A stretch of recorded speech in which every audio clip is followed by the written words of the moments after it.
जय Hind everyone, I Varsha Seth welcome you to social science class. इकाई 5 संयुक्त राष्ट्र का उदय। आधुनिक युग में मानव ने जिस प्रकार विज्ञान व तकनीक के क्षेत्र में उन्नति की, उससे समाज की अधिकांश वर्ग में समृद्धि व खुशहाली तो आई, परंतु इस समृद्धि का लाभ सबको समान रूप से नहीं मिल पाया। कुछ देशों के पास तो बहुत सारी आरामदायक जीवन जीने की सुख सुविधाएं प्रदान थीं, वहीं कुछ देश आज भी इन सुविधाओं से वंचित थे। न तो उनके पास तन ढकने के लिए कपड़ा, न खाने के लिए भरपेट भोजन की सुविधा ही उपलब्ध थी। शिक्षा के द्वार भी सभी के लिए समान रूप से खुले नहीं थे। जनसंख्या में दिन प्रतिदिन वृद्धि होती जा रही थी, जिसके कारण और भी समस्याएं उत्पन्न हो रही थी। ये सभी कारण परोक्ष रूप से विश्व युद्धों को ही जन्म दे रहे थे। पूंजीपति देश तो फिर भी इन युद्धों को झेल पाएंगे, परंतु निर्धन देश इस युद्ध से मर जाएंगे। इन समस्याओं को सुलझाने का प्रयत्न किया गया तथा इसी उद्देश्य के लिए संसार के विभिन्न देशों ने मिलकर एक संस्था बनाई, जिसे संयुक्त राष्ट्र संघ का नाम दिया गया। संयुक्त राष्ट्र का उदय। औद्योगिक क्रांति के परिणाम से यूरोपीय लोगों के जीवन में खुशहाली आई और वह पहले के मुकाबले और भी अधिक समृद्ध हो गए। यूरोप में बड़े कारखाने लगा कर बड़ी मात्रा में वस्तुओं का उत्पादन करके और भी समृद्ध बनते गए तथा पिछड़े देशों के बाजारों में कब्जा कर लिया। ये कच्चा माल निर्धन देशों से खरीदकर तथा उसे तैयार करके उन्हीं देशों को बेचते थे। इस प्रकार धनी देश और भी अधिक समृद्ध बनते जा रहे थे और निर्धन देशों को गुलाम बनाए जा रहे थे। भारत जैसा बड़ा देश भी अंग्रेजों की एक व्यापारिक कंपनी ईस्ट इंडिया कंपनी का गुलाम बन गया था। इस कारण धनी व निर्धन देशों में आपस में युद्ध होने शुरू हो गए थे, जो आगे जाकर विश्व युद्ध में बदल गए। इन युद्धों में संसार के कई देशों तथा उनके अधीन देशों ने भाग लिया, इसलिए इसे विश्व युद्ध कहा जाता है। पहला विश्व युद्ध 1914 से 1918 के बीच चलाया गया था तथा दूसरा विश्व युद्ध 1929 से 1945 के बीच लड़ा गया। इन युद्ध पहले विश्व युद्धों से भी अधिक भयंकर थे। यह युद्ध 6 वर्षों तक लगातार लड़ा गया था।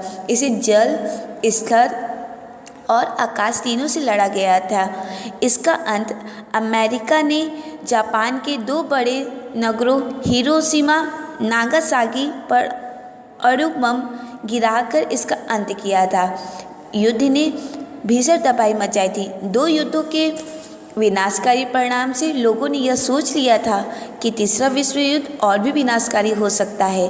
तभी सभी संसार के देशों ने आपस में मिलकर यह निर्णय किया कि एक ऐसी संस्था बनाई जाए जिससे सभी देश आपस में शांति सुरक्षा बनाकर आपस में रहें। इस युद्धों को ध्यान में रखकर 24 अक्टूबर 1945 में अमेरिका के सैन फ्रांसिस्को नगर में संयुक्त राष्ट्र संघ की स्थापना की गई। आरंभ में केवल 51 देश इसके सदस्य थे, परंतु आज इनकी संख्या 190 हो गई है। इसका प्रधान कार्यालय अमेरिका के न्यूयॉर्क शहर में स्थित है।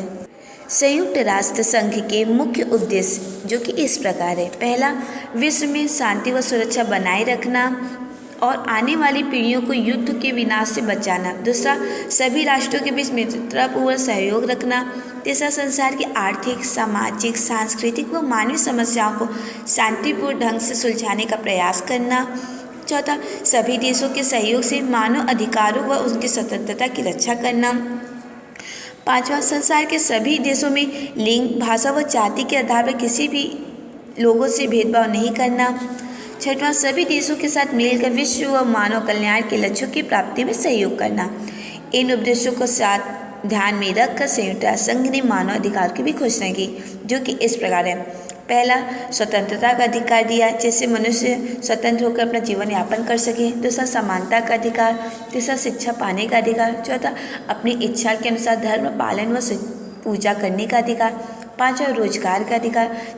छठवां, भाषण देने व लिखने का अधिकार। सातवां, समान कार्य के लिए समान वेतन का अधिकार। आठवां, अपनी इच्छा अनुसार भ्रमण करने का अधिकार। नौवां, अपनी इच्छा के अनुसार विवाह करके घर बसा लेने की स्वतंत्रता। 10वां, धर्म व लिंग के आधार पर कोई भी भेदभाव न करना। संयुक्त राष्ट्र संघ ने अपने सदस्य देशों के सहयोग से इन मानवाधिकार को लागू करने का अथक प्रयास किया। जिन समस्याओं के लिए इस संघ की स्थापना की गई थी वो आज भी निम्नलिखित है। इसकी प्रमुख समस्या विश्व शांति की थी। विश्व में अज्ञानता, भूखमरी, निरक्षरता, जनसंख्या, गरीबी जैसी समस्याएं जो दिन प्रतिदिन बढ़ रही थी, उसी समस्याओं को सुलझाने का प्रयास करना। संयुक्त राष्ट्र संघ इन सब से जूझते हुए आगे बढ़ने के लिए दृढ़ संकल्प किया है और प्रगति के पथ पर आगे बढ़ रहा है। Thank you for watching.